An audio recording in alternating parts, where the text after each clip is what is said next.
Welcome to the Designer Practice Podcast. I'm your host, Kayla Das, and I am a Canadian social worker, business coach, and private practice owner. I love all things systems, strategies, and step-by-step processes, helping therapists and coaches design a private practice that doesn't only provide practice profitability, but also the time freedom that they had initially set out to achieve. In this podcast, we'll discuss everything from private practice startup to passive income to building automated systems so that you spend less time inside of your practice and more time outside of it doing the things that you love. Let's dive in.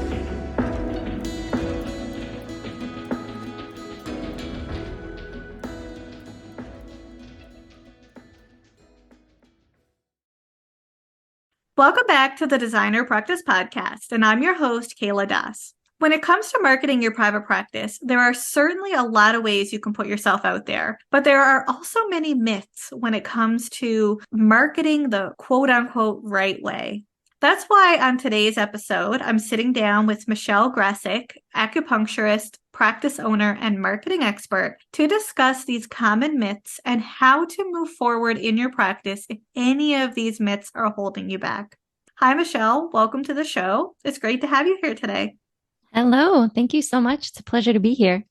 Before we dive in, please introduce yourself, where you're from, and tell us a little bit about your own career trajectory from a private practice owner to a marketing expert. Sure. So I have been an acupuncturist for about 13 years, and I am located in the Finger Lakes region of New York. And generally, whenever I say New York and I'm on a podcast or something that has listeners from everywhere, they assume I'm from like somewhere near New York City. So I always like to clarify and say I'm about an hour and a half from Canada in a town of 9,000 people. So quite small and kind of the opposite of Manhattan. And I got into marketing kind of on accident. I had a natural interest in building a website for my first practice, and I found it really absorbing. Patients would show up for their treatment, and I would not even realize that they were waiting for me because I was working on my website. And eventually this wonderful woman sort of fell into my lap. I did a Groupon, which I do not recommend. This was like maybe the first 6 months of my practice. And this woman came in and she had purchased 2 or 3 sessions at a steep discount. And the sessions ended. We had been doing cosmetic acupuncture. And she said to me,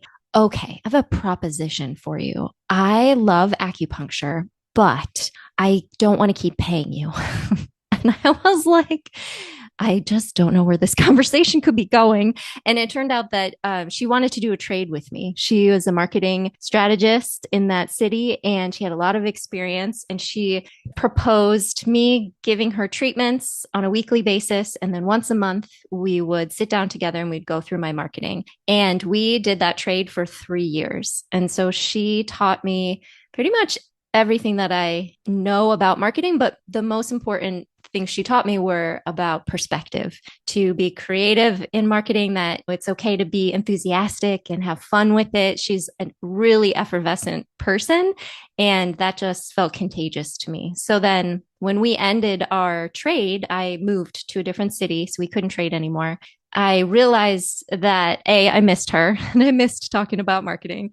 And I was having conversations with other acupuncturists who were roughly 3 or 4 years out at that point, like I was, and just came to understand how lucky I was to have her. Her name is Deb. She's given me permission to share all of this, and realized that everybody needs a marketing mentor like Deb. But it's very rare that you just have someone dropped into your lap who wants to do a trade, right? Like they're not asking you for money, and they just have this beautiful perspective on a topic that a lot of wellness professionals really don't like. So I started writing a blog for a couple of years, and then about marketing specifically for acupuncturists, and eventually realized that I was getting the same questions about marketing over and over again. So I put together an online class, and now I have a podcast. Both are called the Acupuncture Marketing School, but none of that would really exist without Deb. And so that's really how I got started and came to love it, and realized that all healthcare industries really need this perspective on marketing. That's a beautiful story. And something I really took away from there is that we all need that little help every now and then, right? We need that inspirational person to kind of help us go through any hardship that we're going through. And I know as mental health therapists, that's who we are to a lot of our clients. So making sure that we actually get out there and our clients find us is Mhm. huge because we could be that person for somebody that really needs that help, that support, that inspiration. Yet, if we're hiding ourselves, if we're not marketing ourselves, or we're following these myths that we're going to talk about today, and we believe that they are true, we're not going to put ourselves out there and we're not going to be found by our clients. Absolutely. Yeah. That's one of the first things that I teach my students is that your mindset has a huge impact on the decisions that you make because it's sort of like for many of us, we've already decided whether marketing is going to work or not. And if you think it's not going to work, you're not going to try, or you're certainly not going to give it your best effort. You're not going to be consistent. And that's such a shame because it's the same for acupuncturists. And I think so many wellness professionals. You have to let people know that you exist and that you can help them. You have to help them find you. Agree 100%. So, what we're going to do today is we're going to go through these common myths. And this is actually going to be a little bit different than my traditional guest episodes. So, for our listeners, as you know, normally I do kind of a question and answer type episode with guests. But today, what we're actually going to do is I'm actually going to list the common myths that both of us have heard of throughout our times working with practitioners. And then Michelle is going to debunk these for us and provide some helpful tips and strategies. Now, in saying that, it's very possible I still might have a few questions and I still might put a few questions and comments in here, but it won't be our traditional question and answer. So this is going to be super fun. So I'm super excited. Me too. So let's get started. Common myth number one: marketing my practice will feel gross to both me and my ideal clients. So, usually when I teach marketing, the first thing that I bring up is a new definition of marketing that I don't think too many people have heard of, but I find it incredibly helpful for this particular myth. And the way that I like to think about marketing, or the definition I like to use, is that marketing is simply letting the people who need you know that you exist. And this is two parts. And I think we actually mentioned it already. The first part is you have to let people know that your specific discipline can help them, right? So in my case, it would be you have to let people know that acupuncture can help them with their fertility challenges or their knee pain, etc. And you have to let them know that your clinic conveniently exists in their community. So you are the acupuncturist for them. And I think that this perspective removes a lot of that heavy, gross feeling that we feel as marketers or as business owners when we're worried about like coming across as salesy or sleazy, because it comes down to sharing information and empowering people so that they can make the best healthcare choice for them. I always ask my marketing students to think about the moment that, or just to imagine, because they probably were not there for this, right? But if they have a favorite patient who's had incredible results from acupuncture, think about that moment when that patient learned that acupuncture could help them, right? And that like little bubble of hope in their chest when they're like, oh, maybe that's a natural route I could try. And if they never had that information in front of them, they probably would have chosen a different path in their healthcare journey. And so it's really wonderful to just acknowledge that your marketing is teaching something to people that could change the trajectory of their life. And I don't think that's an overstatement for most healthcare providers. It makes such a big difference to them.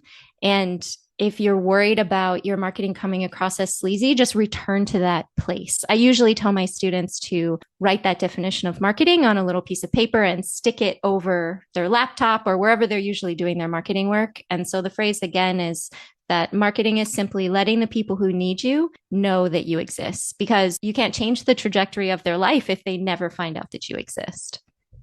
100% agree. And something that crossed my mind was how, as healthcare professionals, we are in the field to help. And Mhm. marketing essentially is helping. We're helping them understand, one, why whatever service we're providing is helpful for them, and two, to give them the information that they need to make that informed decision Yeah. on their provider. So 100% agree.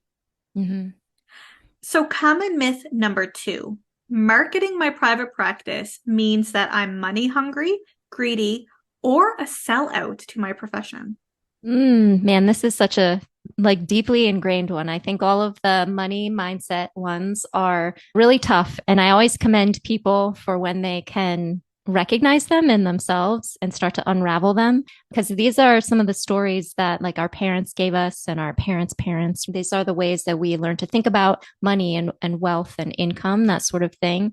So let's take the sellout angle. So, first of all, I mean, everything we just talked about in the previous myth, I hope resonates for this. You can't really be a sellout if your goal with your marketing is genuinely to educate people so they can make an informed decision about their healthcare. And one thing to consider is let's say you do some marketing for acupuncturists. It could be about acupuncture and wrist pain. So let's say that you do some marketing, like an Instagram post about acupuncture and wrist pain. And someone reads your post and they're like, huh, that's interesting. I didn't know acupuncture could help for that. But they don't take an action, they don't make an appointment or anything like that. You kind of have to let it go, right? You don't know what's going on with them that they decided not to take an action. Maybe they don't have wrist pain, maybe it's not bothering them that much, but they are filing it away for later. And so that is hugely important because you are giving them that information, but then you're also releasing it into the universe, so to speak. Because I think that we tend to really hang on to the outcome of our marketing and sort of obsess when we feel like it didn't work as well as I anticipated. When really, if you're just informing and educating people, it's like a gift, right? It's totally up to them what they do with that information. They may use it later when it's a better fit for their life.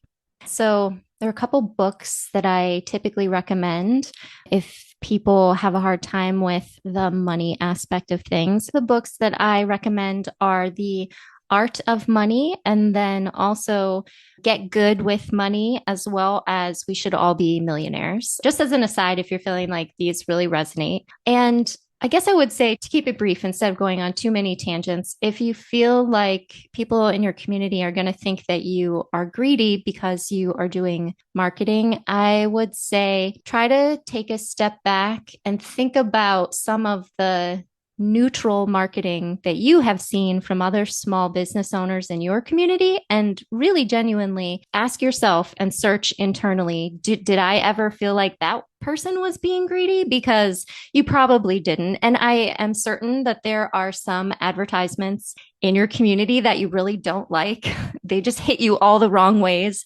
You are not going to do those kinds of marketing because you're already very sensitive to it.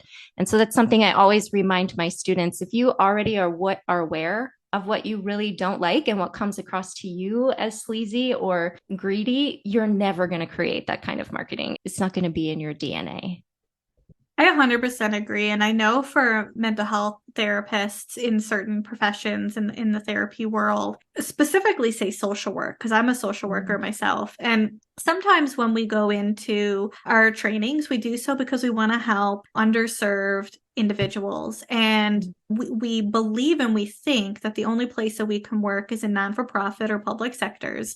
However, I hear from therapists sometimes that they feel that they're stigmatized or considered lesser than if they do decide to go into private practice or set up their own business as a result of this. And I've heard therapists say they feel like a sellout or the C word, a capitalist, right? And the truth is that by creating additional business models or additional services, maybe even leave Mm-hmm. business out of it, creating additional services is really helping other sectors because there can only be so many public or non-for-profit jobs available and services available to clients.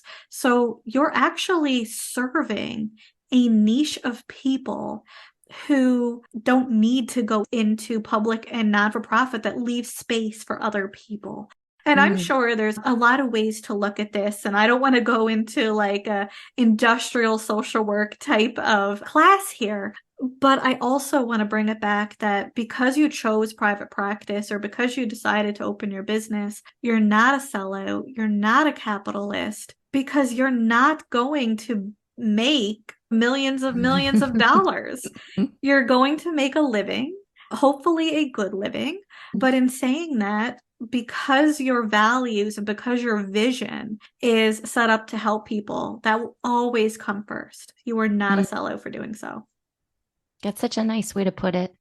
And I always think it's wise to diversify your income. So if you're working part time for a not for profit and you're able to have a private practice on the side, that is just really good for financial security, especially after 2020. Who knows what can happen?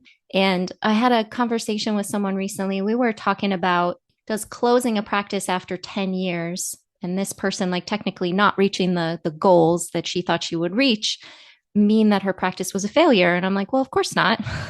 You supported your family and you made a profit for 10 years. That sounds like a fabulous success. It's like we can't see the future. So we didn't know if you were ever going to reach those huge goals that you had. And I kind of feel like leaving a job, like if someone was in public service and then they decided to shift into private practice completely, it doesn't negate all those beautiful years that you spent in public service or working for a nonprofit. That's still a huge contribution to your community and it still stands. It just doesn't go away. I agree 100%.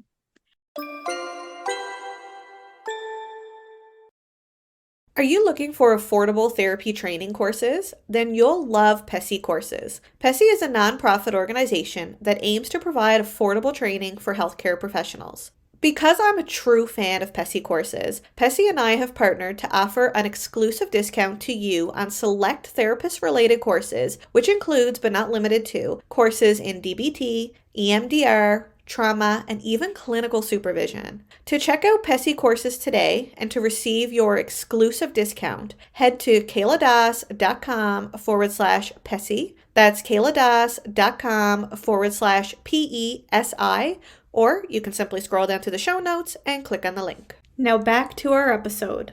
So, common myth number 3. I've created my website and listed myself on therapist directories, and I'm not seeing traction. So this means that marketing just doesn't work at all. Yeah. There's a movie. I don't know if anyone else has seen this, but it was about building the baseball field, the field of dreams, building a baseball field and not telling anybody about it and just expecting people to come play baseball on the field. So sometimes I call this the field of dreams approach to marketing, where we just put out our shingle. Sometimes it's literally a sign outside of our office, or we put up our website, the modern version of a shingle, and we wait.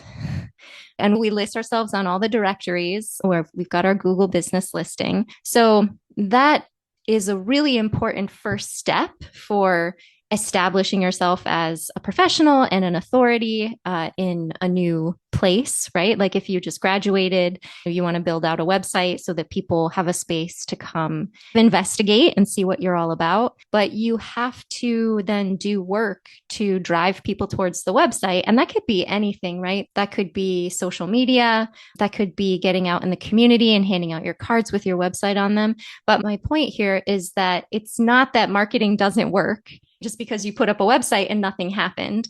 With small businesses, they naturally just don't get a ton of traffic, especially when they're just launched. So there are many other things that have to be done afterwards to drive traffic towards them. And I think a bigger question here is, or consideration is, when we try any kind of marketing and it doesn't work the way that we expected, and then we say like, oh, marketing doesn't work, or it didn't work for me this time. And then you sort of extrapolate and say it will never work again, because it is disheartening. I could totally acknowledge that. You put a lot of time and effort in and you're hoping for big results. But a lot of marketing takes at least 3 months to mature. That's what my marketing mentor taught me way back in the beginning. And that means that you have to be repeating your marketing efforts over and over.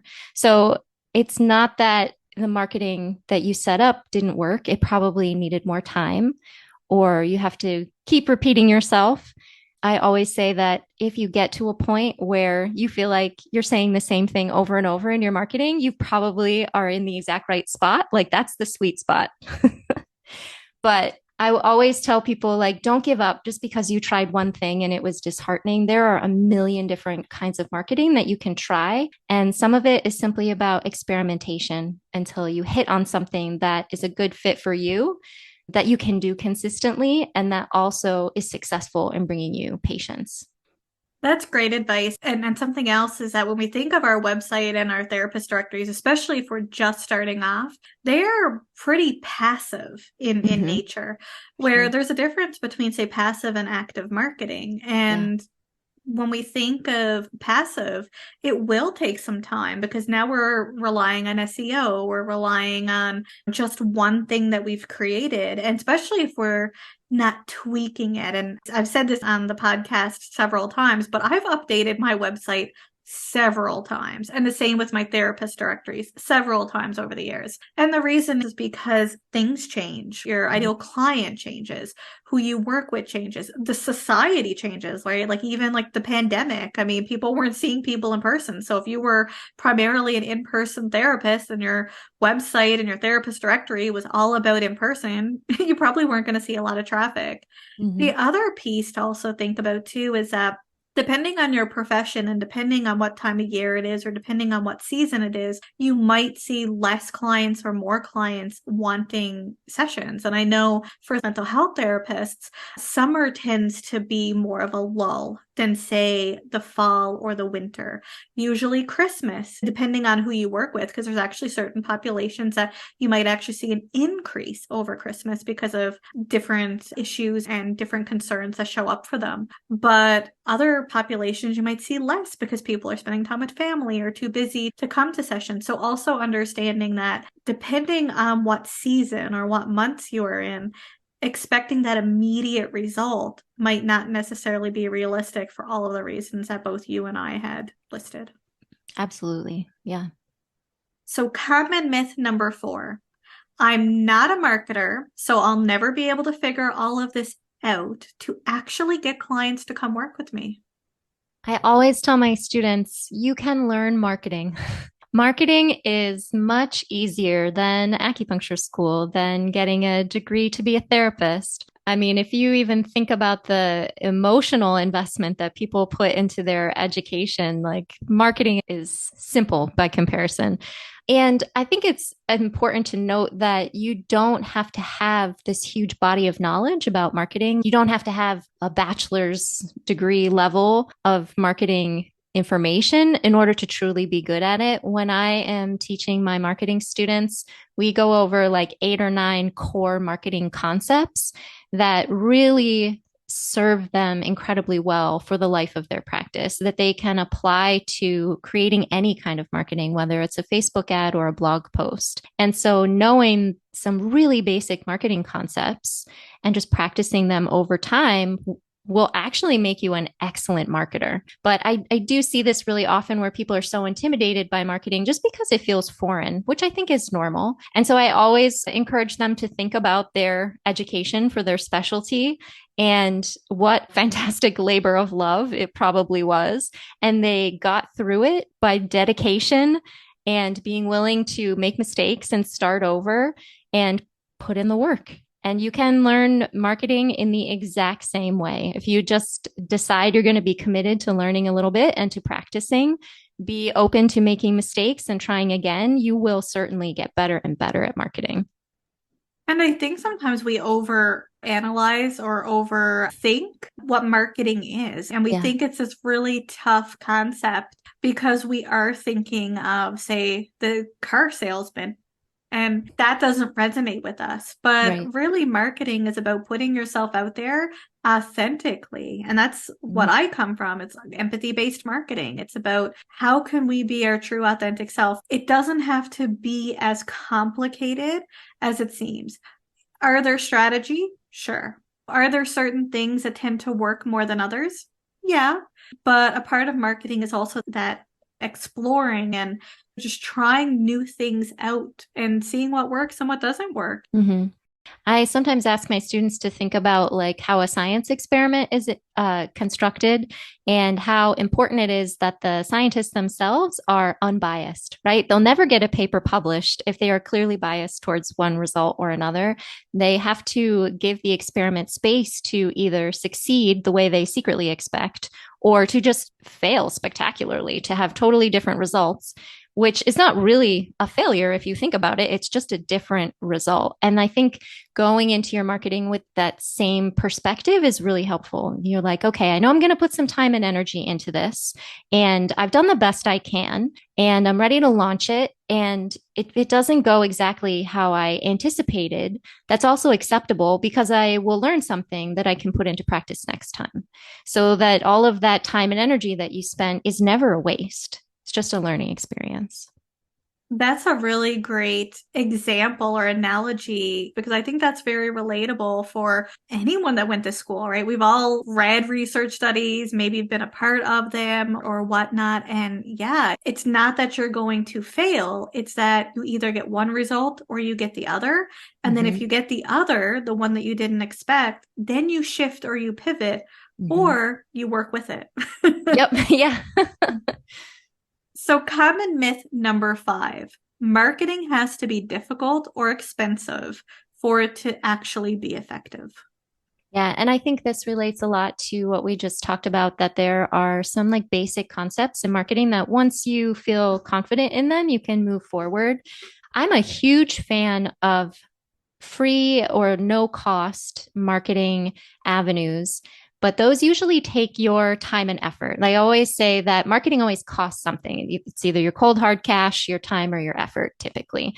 So in the beginning, when people have been out like 1 to 5 years, I really encourage them to lean into all of the free marketing opportunities that exist. Social media is a good example. It can be a little frustrating because the algorithm's always changing, and it feels like sometimes I have clients who are like, this algorithm is thwarting me at every turn. They're like, ah, yes, that's everyone's experience, right? But it is this incredible free opportunity to get in front of real life people in your community. They're local, they could actually come to your clinic. And so I think it's really helpful to lean into all of the free marketing opportunities that are out there. And like we're both saying, experiment as much as possible until you find that sweet spot, that intersection between what works for you and your strengths and your personality and what's actually bringing patients in the door. And then you can really lean into that. And then over time, you will get much more efficient. It will require less time and energy. So sometimes I think people are assuming marketing has to be expensive because they are thinking about large scale, complex Facebook ads, which can cost thousands of dollars a month. But if you are a solo practitioner, and especially if you just started, I really don't think any of that is necessary. You can get so much traction in various places on the internet for free. Like, as long as you're willing to show up consistently and keep sharing your message, you will find that people in your community are going to gravitate towards you and end up becoming your patients. I agree 100%. And even from my own experience when I first started, I put money on the table, but I actually have not really seen a whole lot of results from that because what often happens is if we don't even have that framework for our own business and again, who we work with or what we're doing or what services we're providing or even our own values, mission, all of this kind of framework that we need to know for our own business.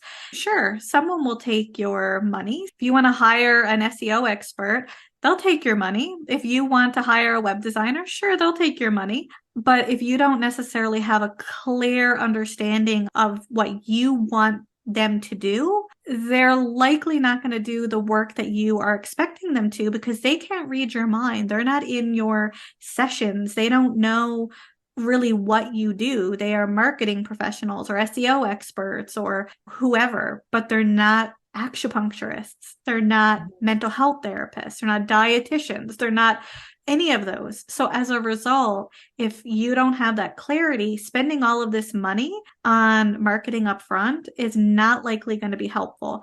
Now, does it mean that everything is going to be free? Probably not. Like even when we think about therapist directories and things like that, sure, there's a little bit of a cost, but there's a difference between say $30 a month than $3,000. Yeah. And I think it's really important that before you hire someone for something like Facebook ads or Google ads or SEO, that you have a little bit of experience in the back end of those platforms so that you understand what they are telling you that they're doing.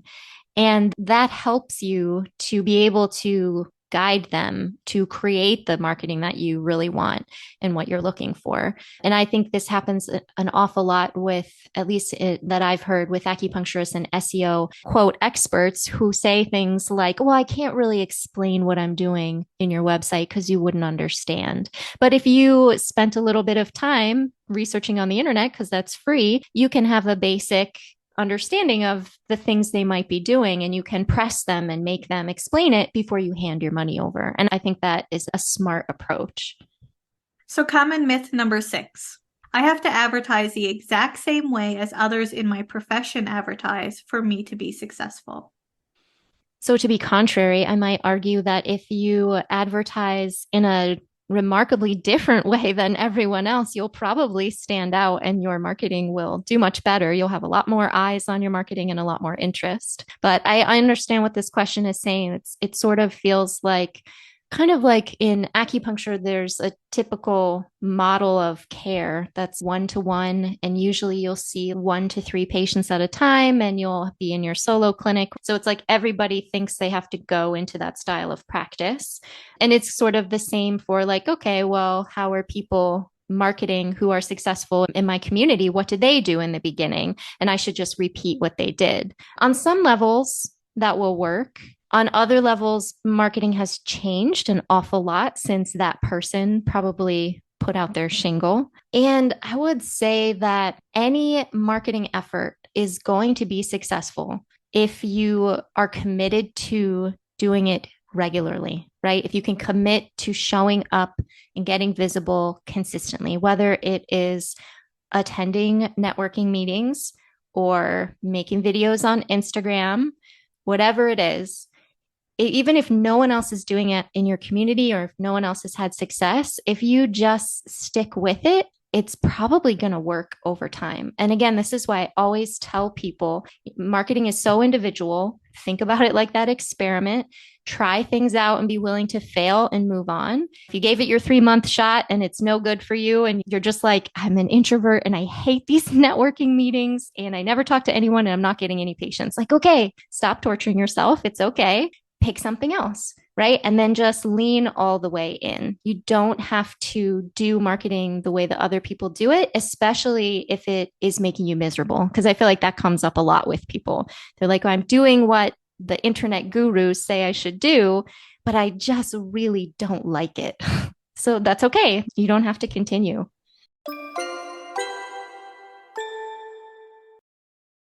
If you've ever struggled with the legal stuff in your business, I have 2 words for you: legal templates.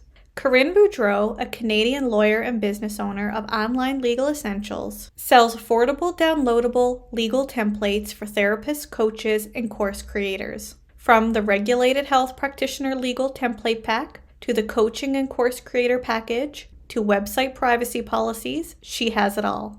So why not just purchase pre-made templates to avoid all the unnecessary legal headaches? Head over to Online Legal Essentials by checking out kayladas.com/online legal essentials. As a special bonus, use the coupon code EVASPARE10, that's EVASPARE10, to receive a 10% discount off any of Corinne's digital template products. Go ahead, check out Online Legal Essentials today. Now back to the show. I love that you add personality into that because yes, like sometimes depending on what our personalities are like, we might feel that we have to do X, Y, and Z and it might not feel authentic. And I'll give a personal example. This is more with my business coaching than it is with my private practice. But when I first started, I was watching all of the gurus and, have webinars, get in front of people live, do all of these things. I was trying to do Facebook Lives. I was having pop-up trainings. And I felt so anxious. I felt so nervous. At the end of it, I never felt good. I actually felt Mm, terrible about having to go live. And that's why I actually love doing podcasts because I can edit. I feel like I'm more in control when I can mm, edit my podcast if need be. So it's really understanding who you are and what works. And it doesn't mean that you totally have to shift because even in my example, I'm still doing this not necessarily live, but I'm doing this kind of like educating type modality.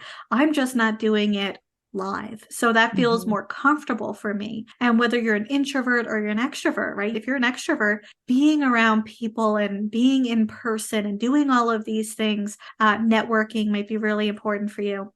But ironically enough, I'm an introvert and I'm a very process driven person. I love Mm, being behind a screen and not being seen, as funny as it is. But as a result, I choose my marketing to fit with who I am, not because other people are telling me. I might try different things, but I also acknowledge what's making me feel very, very uncomfortable. And not that we should never be uncomfortable, but if we know that we're trying it over and over and we're always feeling terrible at the end, it's mm. probably not the right way for us. So maybe there needs to be a pivot or a shift, and considering who we are as individuals is okay in your marketing. Yeah, I think the more we play to our strengths and are honest with ourselves about what makes us feel terrible over time, like you said, if it's consistently making you feel terrible, that's a pretty clear sign, then the more effective and happier we'll be in our marketing. Even though you might always feel like, oh, I have to do my marketing, but you know that it's like the least of all evils. You're like, okay, but at least I get to do this, which is not so bad. Agree. And it doesn't mean you always have to love it, but it's what's really absolutely draining me and what is reasonable, doable, and fits who I am as a person. Yeah, that's a beautiful way to put it. So common myth number 7, and this is our final one. I have to use clinical terminology in my marketing material to boost up my authority and expertise.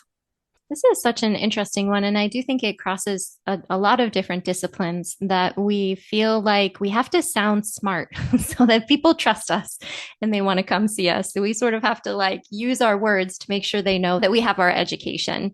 The unfortunate thing is that when we do that, people often just don't know what we're talking about. They sort of miss the message that we're trying to drive home to them about how much we can help them. And what I usually tell people is to always do your best to structure your marketing copy or the words that you used based on how your ideal client would talk. Think about the questions that they would have, and if they were sitting in front of you, how would you answer them in a way that would feel compelling and motivating to them and would really hit home for them? And I think for the most part, we probably wouldn't use too much jargon when we are just trying to help someone understand, like, well, this is why you need this many sessions. And it is important to come weekly. You're building and it's important for consistency. But you probably wouldn't toss in a ton of language that they didn't understand if you were genuinely trying to connect with them on that level. And so that's all your marketing really has to represent is ask yourself, like, how would my target market need to hear this information? Right. And just try not to go above their head. One other thing to think about is your marketing should answer questions as opposed to generating more questions, if that makes sense, right? The confused mind says no. That's an old marketing adage that if people feel uncertain what you are trying to tell them, or if it's a good fit for them in particular, they are just going to move on. They're going to get distracted. So you're trying to provide them with clarity instead of making them say, like, I'm not really sure. Okay. And so I think, again, like always try to talk the same way that you would if your client was sitting in front of you. Beautiful. I couldn't add another piece because that was beautifully answered. So, Michelle, when it comes to marketing, do you have any additional advice, insights, or tips for listeners who currently feel stuck when it comes to getting clients into their private practice? So, usually, the first thing that I recommend when someone asks, how can I get more clients on my schedule, like next week? What can I do that's going to work quickly? I ask them to evaluate where are their clients coming from right now. And can they lean into that avenue that is already working, right? Like that's a spigot that's already turned on. And it's going to be easier probably to coax more people out of that than starting something brand new. So if you know that you are primarily getting clients from referrals, then you'd want to ask yourself, well, what are all of the ways that I can increase my referrals? I could ask my current clients, I could tell them outright, did you know that I am accepting new clients? We're taking new patients. If you have an email newsletter that you send out, you can put a little blurb at the very bottom that says that exact thing, like we're accepting new clients. It's always an honor to take care of your friends and family. If you can think of someone who needs this kind of help, forward this to them, right? And I think that we underestimate the power of being crystal clear with that request. We're just like, oh, if people wanted to refer someone, they would. Like, nope, you want to insert the idea into their brain and ask them in a way that helps them remember that you're a small business owner and they're helping you, right? You are a member of their community and vice versa. And I find that that really makes people willing to take an action and kind of be bold and say, like, hey, this practitioner has helped me a lot. I think they could help you too. But whatever it is that your patients are coming from, try to lean into that avenue and as much as you can and really get like as much juice out of it as you possibly can. Fabulous. So I know you have a free resource that can help listeners with marketing authentically in their private practices. Can you tell us a little bit about this free resource and how it can help listeners? Sure. So I put together a big list of authentic marketing ideas for wellness practitioners. And the reason I wanted to focus on the authentic piece, of course, is because that seems to be what is the most important to us as wellness providers. That really matters so deeply to us, which makes sense, right? That's kind of who we are at our core. And these are just nice, low key ways to get in front of your community and get visible. And there's 37 of them in a checklist. So you can go through and you can eliminate the ones that you're like, I don't know if that's a good fit for my personality and my strengths. And then you can just take your time and go through the rest every time you're like, I need a little inspiration. Perfect. So to sign up for Michelle's freebie, 37 authentic marketing ideas for wellness practitioners, head to kayladas.com/Michelle Grasek freebie. That's kayladas.com/MICHELLEGRASEKFREEBIE. Or you can simply scroll down to the show notes and click on the link. Thank you, Michelle, for joining us today on the show to bust these very common marketing myths that we have both heard and probably will hear again, and providing us helpful tips and strategies for us to be able to shift our mindset and be able to move forward in our practices so that we can market authentically. Thank you so much for having me. It's been a pleasure. Thank you, everyone, for tuning into today's episode, and I hope you join me again soon on the Designer Practice Podcast. Until next time, bye for now.